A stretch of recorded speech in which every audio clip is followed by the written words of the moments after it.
Hello, I am Michele Leclaire, Exhibition Director at Buckham Gallery. Today, I am joined by Rachel Singel, a printmaker whose work we are currently hosting at Buckham. Rachel's show, Metamorphosis, is on view at the gallery and on our website through September 5th. First, I would like to say thank you to the individuals and organizations who support Buckham Gallery, including Charles Stewart Mott Foundation, Michigan Council for Arts and Cultural Affairs, and the National Endowment for the Arts, and the Greater Flint Arts Council Share Art Genesee Grant Program made possible by the Genesee County Arts Education and Cultural Enrichment Millage Funds. Your tax dollars at work. Rachel Singel, am I saying your name correctly? Yeah, okay, so I should have asked that earlier, sorry. So Rachel Singel is an assistant professor at the University of Louisville. She received a Bachelor of Arts from the University of Virginia and a Master's of Fine Arts in Printmaking from the University of Iowa. Rachel has participated in several residencies, including Penland School of Craft, the Venice Printmaking Studio, and Art Print Residence in Barcelona, Spain. Her work has been exhibited nationally, internationally, and is represented in private, public, and museum collections, and now in Flint, Michigan. Well, on view anyways. Welcome, Rachel. Thank you. Thank you so much for having me. Of course. And as I said earlier, I'm really grateful for you taking the time to meet with me today. So I wanted to start with the title of the show, Metamorphosis. So metamorphosis is a change of form or process of transformation, often from an immature state into something completely different. And I was wondering if you could tell me and our viewers why you chose this title. Yes, so my process involves, well, I grew up on a farm in Virginia, and I spent a lot of my time outside, you know, in the woods, and taking photos, and so when I begin drawing, it's usually based on a natural form, but then a lot of the times from there I use my imagination and draw you know, from just from my memory of the experience, and the form evolves into something completely different. So so my images evolve, take on a new life based on a feeling that I have, and so it becomes something of a different thing that I want to communicate to the viewer. Not only the image, not only the form itself, but an experience. So yeah, there's an evolution through the process. Definitely through the process. Mm-hmm. Excellent. And so you have an evident love of nature and observation, which of course. So what drew, is it your background then, you know, tromping through the woods and experiencing that you continue through into your adult life, or something else? Yes, nature, you know, growing up, you know, in nature definitely has been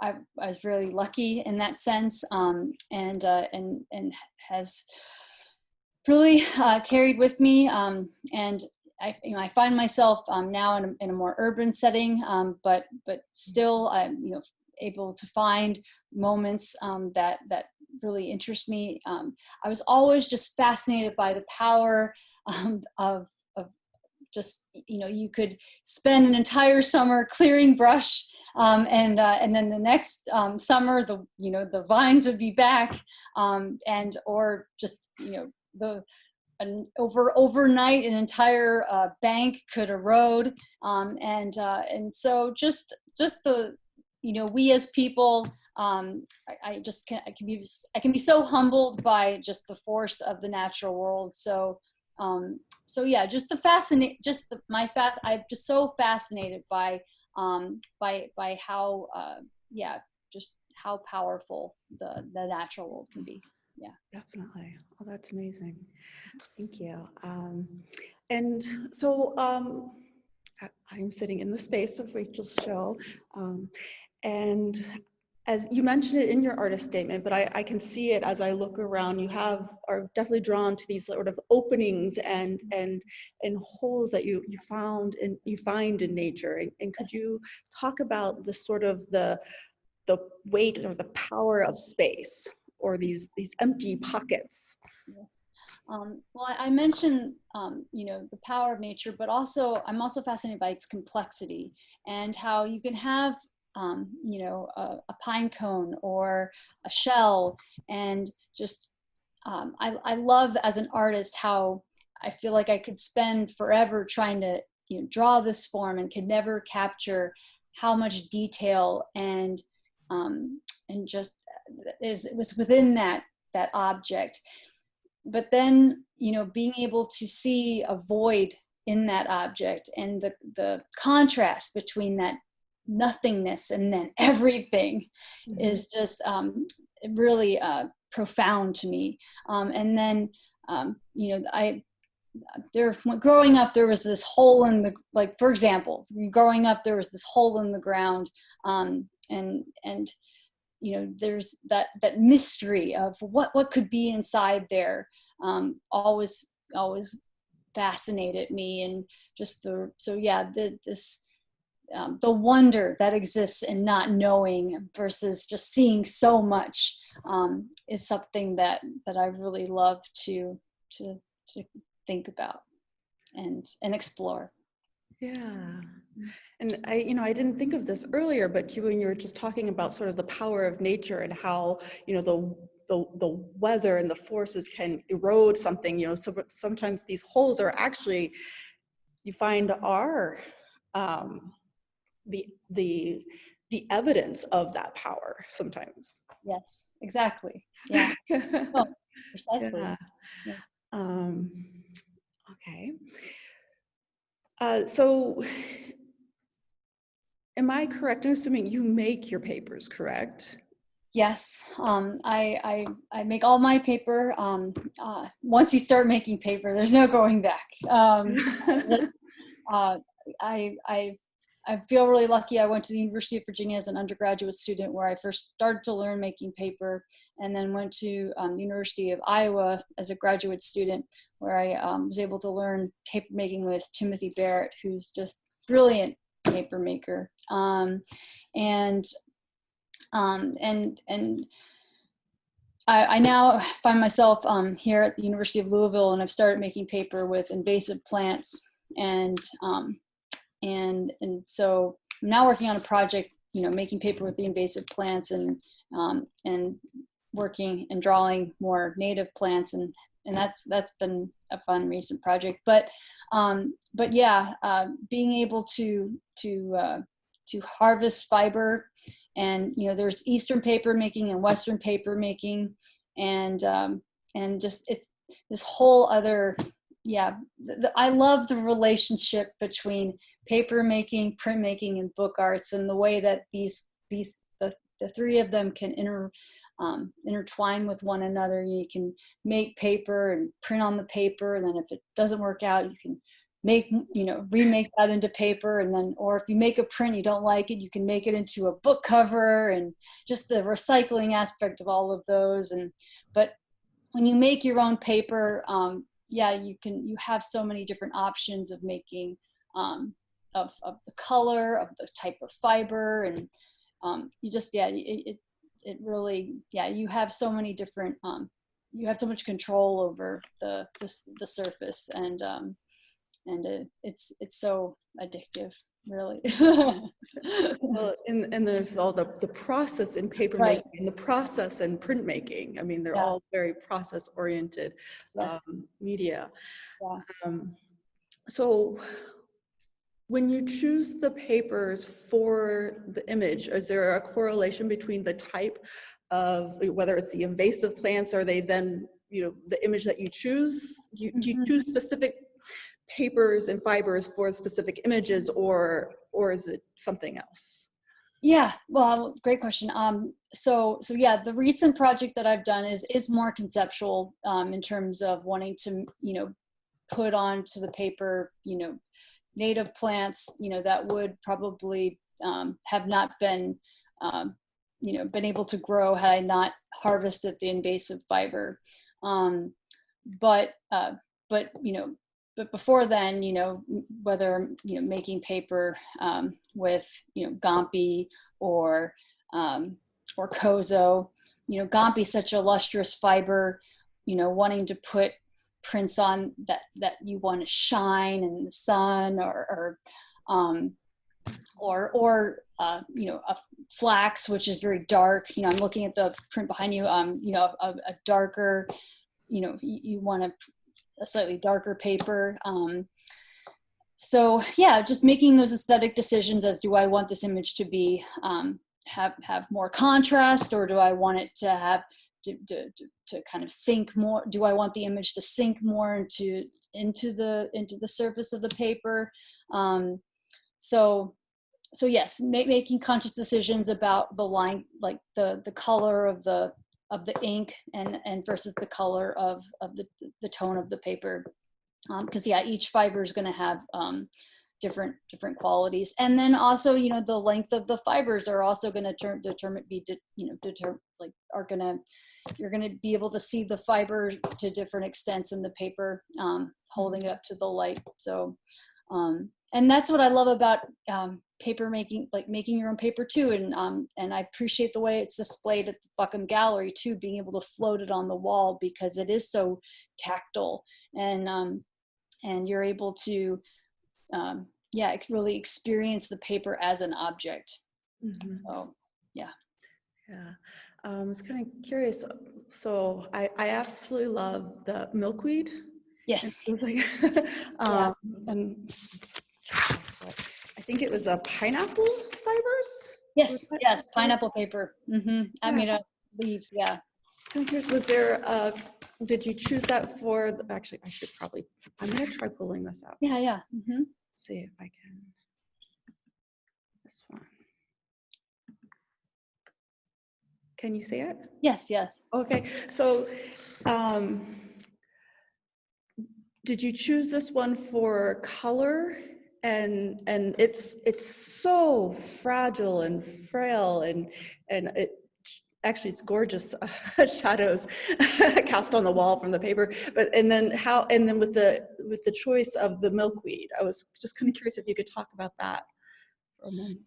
Well, I particularly appreciated about the pineapple paper is it has a lot of texture in it, and then, you know, it has the kind of these wispy fibers, and so you know, for me that fit really well with the subject matter in terms of the way that, you know, milkweed, you know, does have a lot of you know, those wispy lines already, plus it's, you know, it does have you know, a kind of grittiness to it.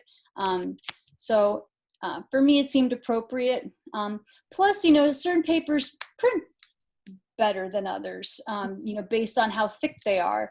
And it's harder to tell, you know, from the image, but the pineapple paper is quite thin. And oftentimes the thinner the paper, the better it prints, because it's able to really get into those intaglio grooves. And intaglio lines are just so thin and fine.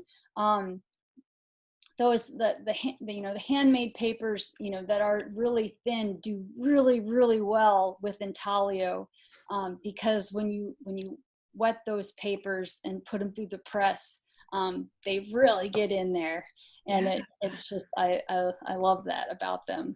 Yeah. Well, that's probably a really good segue into talking about your line. So your line, you have a real delicate line. It seems to start and it kind of curves in and it moves and it flows. It builds up almost like a crescendo in a way, and into like a force. But it seems to start very delicately. And then you have the fragility of the papers. And it's kind of interesting, it just grows into these really powerful images that kind of relate to nature, and that you can look at something like a single I don't know, I was ad-libbing there. Um, but in nature, something can be so delicate and small, and then in force, it is powerful. I was, do you draw these directly onto your plates and they build up like that, or and why printmaking even? Yeah. Well, once again, thank you for that question. So I got into printmaking because I love to draw. At UVA there was no drawing major, but the professor, because she knew that I loved to draw, recommended I take printmaking with my professor Dean Das, and Dean would always quote this woman Elizabeth King, who would say, process rescues us from the poverty of our intentions. And what I really appreciate about that is, when you're drawing, with printmaking, sometimes, things will happen that you don't necessarily anticipate in the etching process, and even in the drawing process, but you can be working and yeah, something might etch that you don't really want to etch, but you'll have to problem solve based on whatever might happen, and sometimes you learn more from your mistakes than your successes, and I joke with my students, that's why I'm a genius, because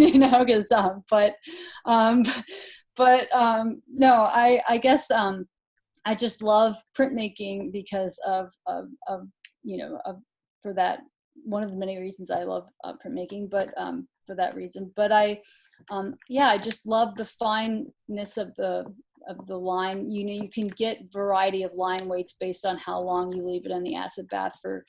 There's a mechanical aspect to it. If you leave it in the bath for a few minutes, you get a very thin line. If you leave it in for longer, you get a very thin line. So there's a bit of a science,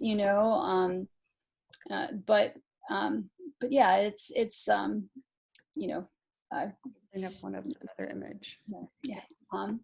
But yeah, and then what I love too, is you can coat the plate, with the ground and draw into it, and then if you want to add more after you etch it, you can recoat it and then add more lines. So it's like you're creating this two-dimensional sculpture. And just you can keep adding lines, forever. That matrix is going to last you, can live forever. And you can print it on different papers in different colors. You can print it once, and if you can print as many times as you want, and then change it. You can scrape away lines. You can, it just, the possibilities are infinite.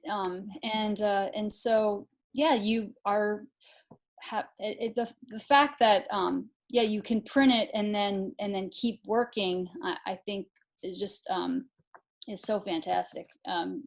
You can so even if you make one print, you have that, but then you can, yeah, make more changes. So sorry, I think I've gotten kind of carried away from your original question, but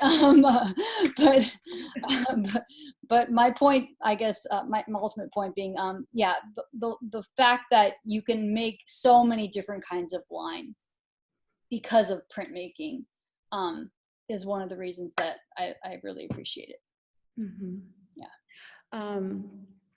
Do you edition your prints, or are they artist proofs because they are on the handmade paper?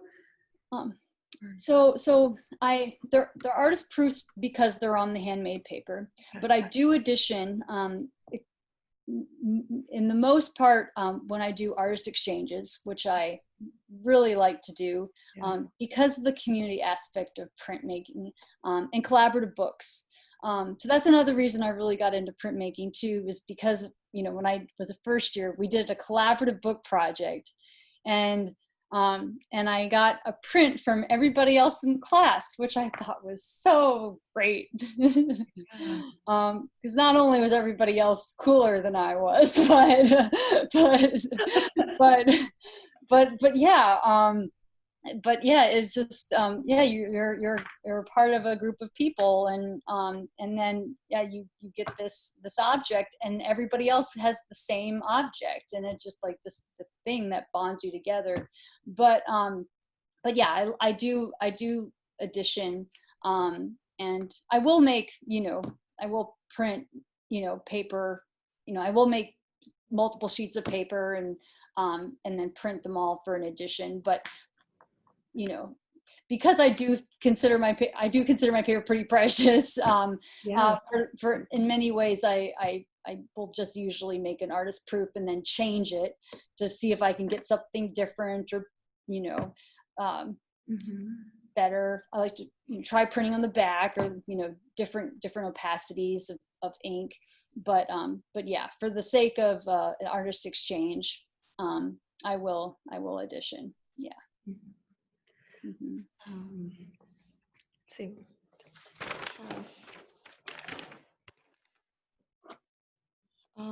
So, well, I guess you actually already said this. You do have happy accidents then in the etching process. Yeah, because there are so many that just seem to happen in nature.